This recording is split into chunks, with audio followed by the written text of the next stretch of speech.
Vamos falar sobre a língua portuguesa hoje no programa Gente em Destaque com a professora, escritora e palestrante Esther Rosado.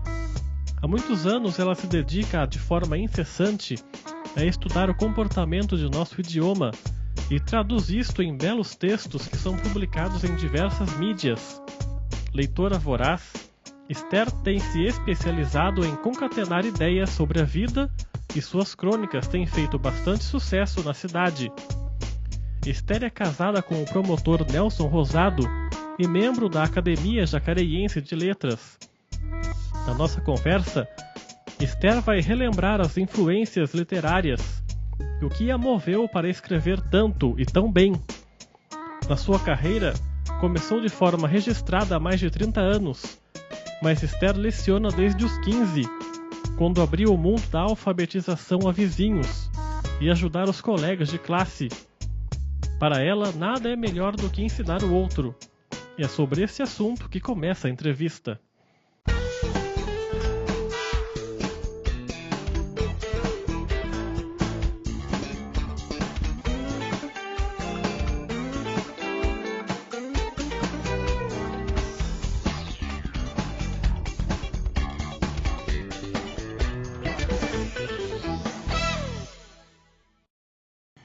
Bom, Esther, obrigado por ter aceitado o nosso convite para essa entrevista. Obrigada a você.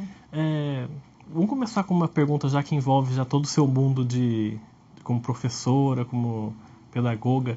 Ensinar, saber ensinar é um dom? Não, eu acho que não. É um dom, sem dúvida alguma, uma parte disso. E a outra parte eu acho que é um treinamento e um humanismo, que eu chamo. Né? Um amor à natureza humana, porque o aprendizado é um caminho duro para ambas as partes, o professor e o aluno. Tem que ter áreas de interesse comuns. Então eu julgo assim, um dom e um aprendizado constante e um evoluir constante do professor. Qualquer pessoa pode ensinar, então, na sua opinião? Não, isso não quer dizer que qualquer pessoa pode ensinar. Ela tem que se especializar nesse assunto e tem que, sobretudo, fazer desse aprendizado que eu disse constante, alguma coisa que signifique interesse para a humanidade. Você tem que ensinar, como não pode ser qualquer pessoa, porque você tem que ensinar e aprender. Eu sou muito Guimarães Rosa, né? Mestre é aquele que no meio do caminho também aprende, no meio de ensinar também aprende. Tem que ter um dom, evidentemente, porque nós temos desdobramentos para alguma coisa, e tem que ter uma capacidade de se adaptar, se humanizar e buscar o serviço nessa coisa do saber. Então, mestre, para mim, é isso. Essa sua história como professora já começa na sua infância. Conta um pouquinho como é que começou esse seu gosto por passar para o outro os ensinamentos da leitura, da alfabetização. Olha, eu sempre gostei muito de ensinar. Então era assim, eu comecei trabalhando numa coisa chamada admissão, que você nunca ouviu falar, mas era um examezinho que tinha para a 5ª série. Então havia um jeito da gente ganhar um dinheiro. Eu ganhava meu dinheiro aos 12, que era exatamente ensinar para se prestar esse vestibulinho. Depois eu entendi que poderia aprender alguma coisa para ensinar alfabetização. E aí foi o tempo que eu peguei a Carminha Suave, que é uma cartilha muito conhecida, né, da Branca Alves de Lima, e comecei a alfabetizar os meus vizinhos, sobretudo porque era um bairro que tinha muitos imigrantes italianos, então as mulheres normalmente não eram alfabetizadas. Que cidade era isso? Isso era em São José do Rio Preto. Então era o bairro que a gente chamava da Swift, né? Que tinha os trabalhadores da Swift que tinham vindo do campo naquelas crises todas de 40, 50. Então aí eu comecei a alfabetizar, que era uma experiência muito incrível. Quando eu fui para a Faculdade de Letras, muito tempo depois, o meu primeiro emprego foi como voluntária. Na verdade, não foi um emprego propriamente dito. Eu estava lá na faculdade e houve o chamamento para o voluntário e eu fui trabalhar numa escola de supletivo. Mas nessa época da senhora com 12, 13 anos, como é que funcionava? A senhora se oferecia para ensinar ou os vizinhos iam bater na porta da sua casa? Como é Como que eu funcionava? já trabalhava com admissão, eles vinham devagar, conversavam, pediam para nunca serem identificados, né? E tinha casos engraçados, por exemplo, gente que escondia do marido que era analfabeta, então alfabetizava. E era muito bom isso. Talvez tenha sido a experiência mais humana que eu tive, né? Esse medo de se descobrir, né, nesse trânsito para a alfabetização, e depois também no supletivo, que acho que a minha vida como professora teria sido outra se eu não tivesse ido para um supletivo, porque ali eu pude me encontrar com pessoas que trabalhavam o dia todo, que queriam aprender alguma coisa, que queriam ir para as faculdades e foram.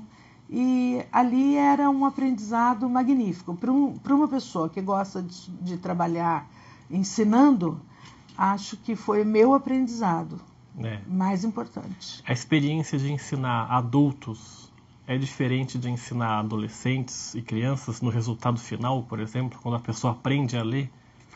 Eu acho que quando a gente quer aprender, é igual, mas o cuidado para o adolescente é diferente. Você tem que ensinar caminhos, ensinar acontecimentos, ensinar que aquilo é alguma coisa que vai ajudar para um propósito futuro.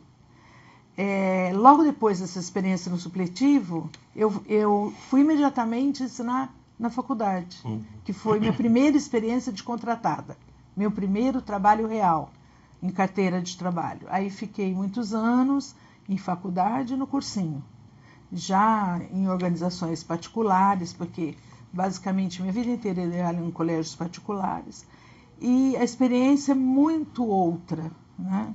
Eu queria ter tido, sinceramente, a experiência do bairro, a experiência do governo do estado, do aprendizado na escola municipal. Essas várias áreas aí, né? Isso é alguma coisa que eu lamento não ter tido, porque eu sempre trabalhei em escola particular, né? E gostaria de ter tido essa experiência com o Brasil real, né? E os seus pais, eles também eram ligados à educação ou não? Não. A família do meu pai, a da minha mãe é de agricultores, a do meu pai é de advogados. Então, todo mundo acaba indo para a área de educação assim. Eu tenho um primo que dá aula numa faculdade de Direito, tenho outro que também dá aula em Medicina. Então, mas basicamente é isso. Do lado da minha mãe, eles são todos. Os dois lados são imigrantes, né? Mas o lado da minha mãe ficou na agricultura e de imigrantes portugueses. Eu li uma entrevista recente da senhora, acho que esse ano ainda, que a senhora dizia que quando a pessoa aprende a ler, abre o mundo, né, para a pessoa ali. Como é que é essa sensação, assim, particularmente para a senhora, quando a senhora percebe que a outra pessoa começou ali a aprender, está com aquele gosto agora da leitura? Como é que é isso para uma professora? Eu acho muito bom. Eu acho que é a maravilha. Por exemplo, eu fui dar uma palestra agora para os gestores da rede municipal e havia ali muitas pessoas que tinham sido meus alunos. E eles falaram um pouco, né, dessa coisa de eu me incumbir sempre de fazer ler. Eu acho que tem que ser um prazer. E nessa entrevista eu falei lá na biblioteca que eu nunca gostaria de pedir ao aluno que lesse por nota. Teria que haver um caminho que talvez a gente não tenha, né, investido nele, mas esse caminho de aprenda a gostar de ler. Esse episódio da minha infância que você se refere, eu aprendi a ler sozinha aos 4 anos. Nessa época era um gênio, né, que aprendia. Hoje a criança de 2 anos e meio está conseguindo ir para o caminho da leitura já. E quando eu aprendi a ler, eu aprendi no Estado de São Paulo, no jornal Estado de São Paulo. E no dia que eu aprendi a ler, esse episódio que eu me refiro é este. No dia que eu aprendi a ler, eu ganhei a coleção do Monteiro Lobato. A senhora se lembra desse dia que a senhora aprendeu a ler? Me lembro perfeitamente bem, porque meu pai lia o Estadão e ia botando no chão, né, assim. E eu me lembro que eu ia para o cartório com ele, que devia ser uma menina muito danada em casa, e ele me levava para o cartório. Nessa época, meu irmão tinha acabado de nascer, então minha mãe tinha que dar toda a atenção para ele e meu pai me levava para o cartório. Olha, aqui é A, aqui é B, aqui é C. E um dia eu descobri sozinha que eu sabia ler. Eu nem sei como foi isso.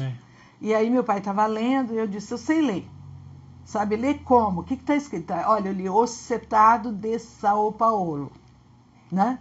E aí ele me deu um texto, falou, lê. E eu lia daquele jeito que criança lê, em espelho e tal, mas lia e achei aquilo tudo fantástico. Porque eu sabia ler, porque aquilo tinha um remetimento de conhecimento. Eu já tinha essa percepção, né, de que eu teria que ler, eu gostaria de ler. Eu, aos 6 anos, já tinha lido muita coisa do Lobato, quase toda a coleção, né? Gostava de mitologia e meu pai também gostava, então ele explicava para todos nós, mas especialmente porque eu gostasse muito, talvez ele explicasse mais para mim. É como a senhora assistiu um segundo nascimento, né? Porque é uma coincidência, porque o Rui Castro, o escritor, também ele comenta sobre isso, que ele aprendeu a ler com 5 anos, ele sozinho, no colo da mãe dele, que a mãe dele lia as colunas do Nelson Rodrigues no jornal Correio da Manhã, se eu não me engano. E aí ele se lembra desse dia, que ele viu o jornal e aprendeu a ler. E ele considera isso um segundo parto, né, para ele. Isso é um sentimento parecido, né? E assim, eu não me lembro dessas palavras do meu pai. Ele recontava isso, evidentemente. Mas ele disse alguma coisa como, vai lá e põe o seu melhor vestido, porque hoje você aprendeu um caminho de liberdade. Né? Independência, né? De independência. E eu sempre fui uma leitora muito voraz. Então eu tenho livros muito antigos de coisas assim de 7, 8 anos, 6 anos, e fui guardando tudo. E fui sempre comprando muito, né? E a coisa que assim, me faz, às vezes, perder um tempo enorme é vasculhando mesmo biblioteca, livraria. Então, sebo, sobretudo. Você tem que ter paciência, você tem que ter boa vontade, ir lá e garimpar tudo aquilo. Então, eu vou levando isso ainda, e vou a sebo ainda, e compro muitos livros, né?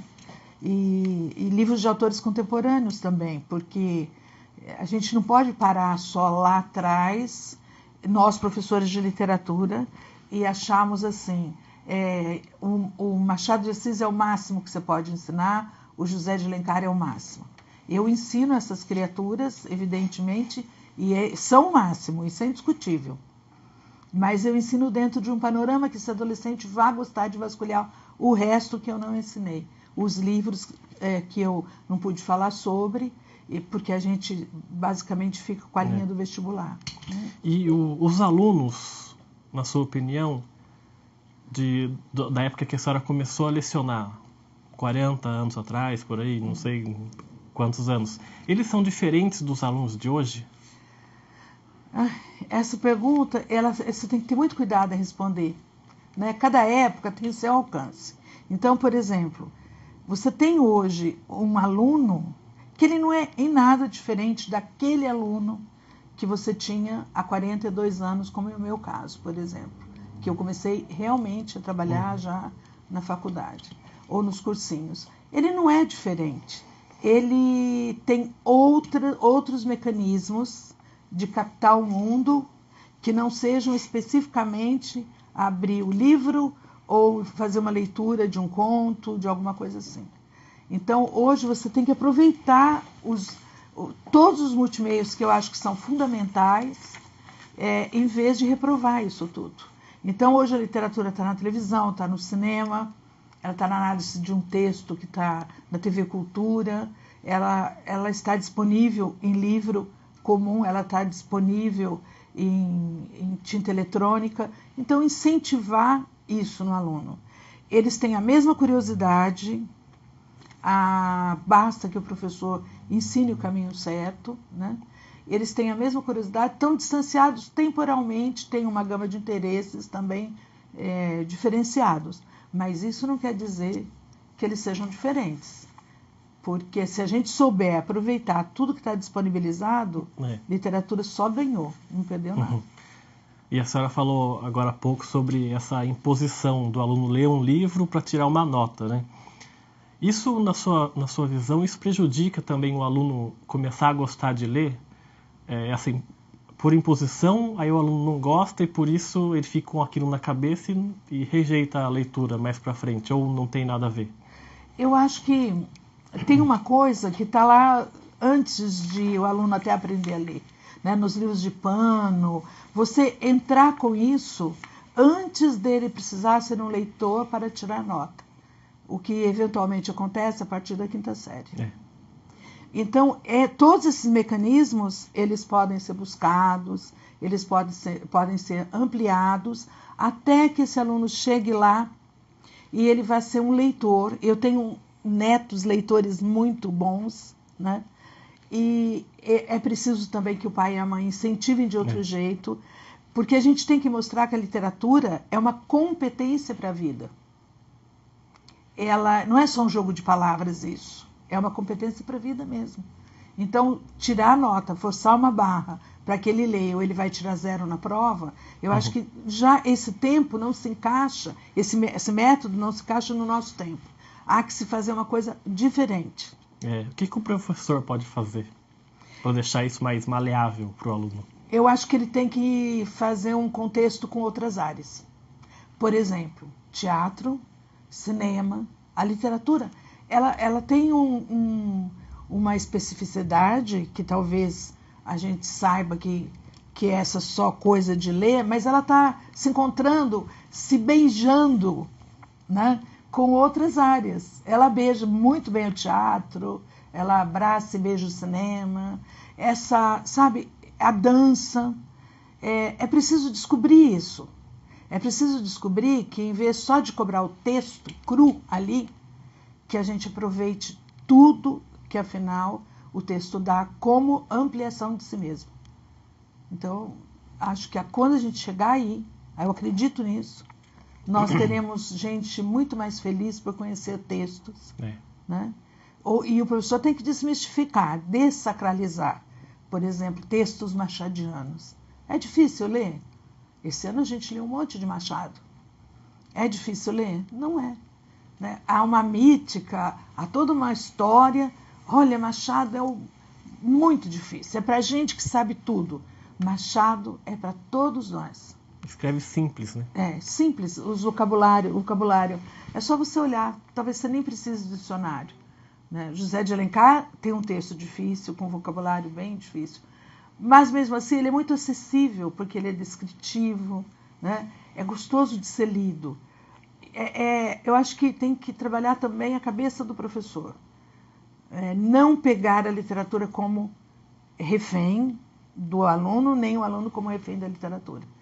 Ele tem que ensinar a literatura como um motivador para a existência, como uma visão mais humanizada de tudo que acontece ao nosso redor. Porque uma história, antes de estar no livro, está na vida. E a gente parece que não aprendeu essa lição. E como é que se trabalha isso com um problema hoje muito grande no Brasil, que são os chamados analfabetos funcionais, que leem, mas não conseguem interpretar o texto, entender o texto. Como é que se trabalha nesse sentido? Porque, de um modo ou de outro, desde que a gente é colônia, é assim, olha, o cara que pensa é perigoso. Ele pensa, ele é perigoso, então a gente vai liquidar a escola.